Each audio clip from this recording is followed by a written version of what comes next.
नेपाल जिस तरह से उथल पुथल के दौर से गुजर रहा है, उसमें 3 दिनों के असमंजस के बाद आज आखिरकार कई बड़े फैसले हुए। जेन जी ने तख्ता पलट तो कर दिया था, लेकिन 3 दिन से सहमति नहीं बन पा रही कि नेपाल को इन हालात में लीड कौन करेगा, नया पीएम बनेगा कौन। अब आखिरकार यह फैसला हो गया कि सुशीला कार्की नेपाल की नई प्रधानमंत्री होंगी। सुशीला कार्की का पीएम बनना भारत के लिए अच्छी खबर है या नहीं, यह आज आपको बताऊंगा। लेकिन आज नेपाल में यह फैसला हुआ कि वहां की संसद को भंग कर दिया गया। सुशीला कार्की अंतरिम सरकार चलाएंगी, क्योंकि तख्ता पलट के बाद से सरकार नाम की कोई चीज तो रही नहीं। सब कुछ इस वक्त सेना संभाल रही है। लूटपाट आगजनी के माहौल के बीच नेपाल में जरूरी था कि कोई नेता सामने आए, कोई अंतरिम सरकार बने जो नेपाल में उस नए पॉलिटिकल सिस्टम पर आगे बढ़े जिस नए पॉलिटिकल सिस्टम की मांग नेपाल के जेनजी कर रहे हैं। पुराने सिस्टम पर तो जेनजी को भरोसा नहीं, क्योंकि इस सिस्टम ने नेपाल को तबाह करके रख दिया था। यह वही जेनजी है जिसने 3 दिन पहले ओली सरकार को उखाड़ फेंका था और मंत्रियों नेताओं को दौड़ा दौड़ा कर पीटा था। नेताओं के आलीशान घरों को आग लगा दी थी, संसद भवन से लेकर सरकारी इमारतों तक को फूंक डाला। अब नई पीएम सुशीला कार्की से नेपाल के युवाओं को करप्शन फ्री सरकार की उम्मीद होगी, क्योंकि जेनजी आंदोलन की जड़ ही नेपाल के मंत्रियों और राजनेताओं का करप्शन था। नेपाल में राजशाही खत्म होने के बाद भी नेपाल के नेता खुद को राजा महाराजा समझ रहे थे और अपने राजसी ठाट बाट को मेंटेन करने के लिए जमकर भ्रष्टाचार कर रहे थे, जिसकी पोल उन नेताओं के बच्चे यानी नेपो किड्स खुद खोल दे रहे थे और अपनी ऐशो आराम की जिंदगी की रील्स बनाकर नेपाल के बेरोजगार युवाओं को चिढ़ा रहे थे। अपनी विदेश यात्राओं पर मौज मस्ती के वीडियो पोस्ट करके नेपाल के युवाओं की बेरोजगारी का मजाक बना रहे थे। नेपाल में इतने बड़े विद्रोह का बैकग्राउंड नेपो किड्स की लग्जरी लाइफस्टाइल के शो ऑफ ने तैयार किया। नेपाल में कई महीनों से सोशल मीडिया पर हैशटैग नेपो किड्स ट्रेंड कर रहा था, जिसमें युवा नेताओं के बच्चों के महंगे कपड़े, विदेशी यात्रा, लग्जरी कारों को दिखाते हुए अपने गुस्से का युवा इजहार कर रहे थे। आज आपको नेपाल के उन नेपो किड्स के बारे में वो डिटेल दिखाऊंगा जो आपने अब तक नहीं देखी, जिनके शो ऑफ से नेपाल में इतने बड़े विद्रोह का बैकग्राउंडर तैयार हुआ। आपको यह भी बताऊंगा कि नेपाल के नेता अपने बच्चों को ऐश करवाने के लिए कैसे नेपाल के युवाओं का हक छीन रहे थे। लेकिन पहले नेपाल के नेपो किड्स की अय्याशी और उसके खिलाफ जेनजी के गुस्से की एक झलक देखिए। नेपाल के जेनजी आंदोलनकारियों के गुस्से की सबसे बड़ी वजह यह थी कि नेपाल में राजशाही साल 2008 में खत्म हो गई, लेकिन नेपाल के मंत्रियों और नेताओं के बच्चों के राजसी ठाट-बाट खत्म होने का नाम ही नहीं ले रहे थे। इसलिए नेपाल के युवाओं का गुस्सा नेपो किड्स पर भी फूट पड़ा। नेपाल में सबसे ज्यादा ट्रोल होने वाली नेपो किड का नाम है श्रृंखला खातीवाड़ा, जो नेपाल के पूर्व स्वास्थ्य मंत्री विरोधी खातीवाड़ा की बेटी है। उनकी मां भी विधायक हैं। 29 साल की श्रृंखला 2018 में मिस वर्ल्ड नेपाल रह चुकी है। वो इंस्टाग्राम पर काफी एक्टिव रहती है। उनकी एक एक रील, एक एक वीडियो आप देखते जाइए। आप नेपाल के इस नेपो किड की ये रील देखिए, जिसमें उनकी लग्जरी लाइफस्टाइल का पता चलता है। श्रृंखला नेपाल में कम और विदेशी यात्राओं पर ज्यादा रहती थी। लंदन, अमेरिका, स्विट्जरलैंड जैसी जगहों पर घूमते हुए रील्स पोस्ट किया करती थी। अब नेपाल के युवाओं को आग लग रही थी कि भाई हम तो यहां बेरोजगार बैठे हैं, ये देखिए कहां घूम रही है। श्रृंखला खातीवाड़ा जैसे नेपो किड्स की लाइफस्टाइल देखकर ही नेपाल के जेनजी का सब्र जवाब दे रहा था। विरोध प्रदर्शन शुरू होने से पहले श्रृंखला के इंस्टाग्राम पर 10 लाख फॉलोअर्स थे, जो अब तेजी से घट रहे हैं। नेपाल के पूर्व प्रधानमंत्री शेर बहादुर देउबा के घर को भी जला दिया गया। देउबा और उनकी पत्नी को पीटा गया था, जिनकी बहू शिवना श्रेष्ठा भी सोशल मीडिया पर अपनी रईसी का खूब प्रदर्शन करती थी। नेपाल के जेनजी के निशाने पर थी। शिवना की शादी पूर्व पीएम देउबा के बेटे जयवीर सिंह से हुई, जिनकी आलीशान शादी के वीडियोज ने नेपाल के जेनजी के गुस्से को और बढ़ा दिया, जो सोशल मीडिया पर लिख रहे थे कि देखो नेपाल के टैक्स पेयर्स के पैसों को नेपो किड्स की शादियों पर कैसे लुटाया जा रहा है। नेपाल के पूर्व पीएम देउबा के बेटे और बहू की तस्वीरें और वीडियो वायरल हो रहे हैं, जिनमें वो बहुत ही शानदार जिंदगी बिताते दिख रहे हैं। लग्जरी होटल, महंगे महंगे ब्रांडेड कपड़े, कैंडल लाइट डिनर चल रहा है। नेपो किड्स के ऐश की तस्वीरें नेपाल के युवाओं के मन में नफरत के बीज बो रही। नेपाल के एक और पूर्व प्रधानमंत्री पुष्प कमल दहल प्रचंड के खिलाफ भी नेपाल के युवा प्रचंड गुस्से में, जिन्होंने अपनी पोती स्मिता बहल की शादी दिसंबर 2024 में और शादी में करोड़ों रुपए पानी की तरह बहा दिया। शादी के जो वीडियो आए थे उन्हें देखकर सोशल मीडिया पर गुस्सा फूट पड़ा। नेपाल की नेपो किड स्मिता दहल भी अपने महंगे लाइफस्टाइल के लिए सोशल मीडिया पर सुर्खियां बटोरती रही। महंगे महंगे लग्जरी ब्रांड्स के हैंडबैग, उसके साथ तस्वीरें पोस्ट कर रही थी। नेपाल के पूर्व कानून मंत्री बिंदु कुमार थापा के बेटे सौगत थापा का तो अलग ही जलवा है। जो लग्जरी सामान के साथ अपनी लैविश लाइफ का सोशल मीडिया पर जमकर शो ऑफ करते हैं। प्रोटेस्ट के दौरान सौगत थापा की एक तस्वीर खूब चर्चा में आई, जिसमें उसने क्रिसमस मनाने के लिए अपने महंगे ब्रांडेड जूतों के डिब्बों से पूरा का पूरा क्रिसमस ट्री बना दिया। इतना जूता है भाई के पास। इससे लोगों ने कहा कि इसकी अय्याशी और ऐश भरी जिंदगी का पता चलता है कि जूते के डब्बे इतने हैं कि उससे क्रिसमस ट्री बना दिया भाई। नेपाल के बाकी नेपो किड्स की तरह नेपाल के पूर्व कानून मंत्री का बेटा भी अपने महंगे शौकों की रील्स बनाकर नेपाल के युवाओं को चिढ़ा रहा था। नेपाल में नेपो किड्स की लग्जरी लाइफस्टाइल को देख देखकर नेपाल के जेनजी का पारा चढ़ा हुआ है। जेनजी खुलकर सोशल मीडिया पर कह रहे थे कि भ्रष्ट नेता देश को लूटकर अपने बच्चों को अय्याशी करवा रहे हैं। नेपाल के एक न्यूज पोर्टल की रिपोर्ट के मुताबिक नेपाल में प्रधानमंत्री और उप प्रधानमंत्री की सैलरी सिर्फ 77,280 रुपए है, जबकि नेपाल में एक मंत्री की मासिक सैलरी 72,310 रुपया है। मुख्य विपक्षी दल के नेता की तनख्वाह 72,310 रुपया। नेपाल के राज्य मंत्री को हर महीने करीब 69,000 रुपए की सैलरी मिलती है और सांसदों को तो 66,530 रुपए। पब्लिक पूछ रही है कि इनमें से किसी की सैलरी लाख रुपया के पार नहीं है, तो इनके बच्चे ऐसे लग्जरी लाइफस्टाइल कैसे जी रहे हैं? इतना बड़ा बड़ा इन्होंने महल कैसे बना लिया? जाहिर है इतनी कम सैलरी में तो सिर्फ सिंपल लाइफस्टाइल मेंटेन हो सकता है। लेकिन नेपाल में सिर्फ मंत्री ही नहीं, नेताओं और सांसदों की जिंदगी भी ऐश में कट रही है।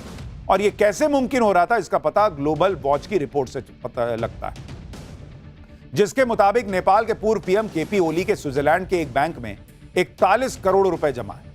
पूर्व पीएम पुष्पकमल दहल की दुबई में करोड़ों रुपए की संपत्ति है। नेपाल के कई नेताओं और मंत्रियों ने दूसरे देशों में करोड़ों अरबों रुपए का निवेश किया हुआ है। नेपाल के युवाओं का यही तो आरोप है कि भ्रष्टाचार के इसी पैसे से नेता अपने बच्चों को अय्याशियां करवा रहे हैं। लेकिन जब जेनजी की सहमति से नेपाल में नई सरकार का गठन हो गया, सुशीला कार्की ने अंतरिम प्रधानमंत्री पद की शपथ ले ली है। सुशीला कार्की कौन है, आपको यह भी जानना चाहिए। देखिए, यही शपथ ले रही है। सुशीला कार्की ने 1975 में बनारस हिंदू यूनिवर्सिटी से पॉलिटिकल साइंस में एमए किया था। 73 साल की सुशीला कार्की 2016 में नेपाल की पहली महिला चीफ जस्टिस बनी। चीफ जस्टिस रहते हुए उन्होंने भ्रष्टाचार के खिलाफ कई बार सख्त बयान दिए। सुशीला कार्की का नेपाल का नया पीएम बनना भारत के लिए अच्छी खबर है या नहीं, यह भी आपको देखना जरूरी है, क्योंकि इससे पहले नेपाल के पीएम केपी शर्मा ओली के कार्यकाल में उनके भारत विरोधी रुख ने भारत नेपाल के संबंधों में बड़ी दरार डाली थी। लेकिन सुशीला कार्की के आने से भारत नेपाल के लिए बड़ा मौका है कि वो अपने संबंधों को मजबूत करें। सुशीला कार्की खुद कह चुकी हैं कि वो पीएम मोदी का सम्मान करती हैं और भारत के साथ संवाद और सहयोग बढ़ाने की इच्छा रखती हैं। सुशीला कार्की ये भी कह चुकी हैं कि नेपाल और भारत के आम लोगों के बीच सदियों से दोस्ती, भाईचारा और सम्मान रहा है, जिसे मजबूत किया जा सकता है। पहले नेपाल के पीएम ओली चीन के प्रभाव में भारत का विरोध करते थे, लेकिन सुशीला कार्की से उम्मीद होगी कि वो भारत से रिश्तों को तरजीह देंगी। लेकिन अब आज की डेट में कौन नेता क्या निकल जाए, बाद में कहा नहीं जा सकता। फिलहाल उम्मीद है कि भारत से नेपाल के संबंध पहले की तरह बेहतर, लेकिन अब उस रिश्तों के खजाने में क्या है, ये तो भविष्य बताए। फिलहाल आपको अगला चैप्टर बताता हूं कि मथुरा के बांके बिहारी के खजाने में क्या है। 54 साल बाद खुलने जा रहा मथुरा के बांके बिहारी का खजाना, क्या क्या निकलने वाला है, कितना सोना, कितना चांदी, कितने जवाहरात। बांके बिहारी के खजाने की चकाचौंध हैरान कर देगी क्या, अब इसका चैप्टर। वृंदावन के बांके बिहारी मंदिर की चर्चा पूरे देश में होती है, लेकिन बहुत कम लोग ये जानते हैं कि बांके बिहारी मंदिर के एक तहखाने में खजाना भी है, जो तहखाना पिछले 54 साल से खुला ही नहीं। कोई नहीं जानता कि इस तहखाने में कितना खजाना है और खजाने में क्या क्या है। अब 54 साल के बाद ऐसा दिन आया है कि बांके बिहारी मंदिर का तहखाना खुलेगा और खजाना सामने आएगा। इस खजाने में क्या क्या कीमती सामान है, इसकी पूरी लिस्ट बनाने की तैयारी शुरू हो चुकी है। खजाने में कितना सोना है, कितनी चांदी है, कितने हीरे और जवाहरात हैं, एक एक चीज का वजन किया जाएगा और उसकी कीमत का पता चलेगा। पूरी लिस्ट तैयार होगी। इससे पहले साल 1971 में आखिरी बार बांके बिहारी मंदिर का खजाना खोला गया था, इसलिए इस नई लिस्ट को पुरानी लिस्ट से मिलाया जाएगा ताकि यह चेक किया जा सके कि इस खजाने में कोई घपला तो नहीं कि हुआ है। आज पाठशाला में बांके बिहारी मंदिर के खजाने से जुड़ी एक एक डिटेल आपको बताऊंगा, लेकिन पहले बांके बिहारी मंदिर के दर्शन कर लीजिए और मंदिर का खजाना देखकर कैसे आंखें चौधिया जाएंगी, उसकी एक झलक देखिए।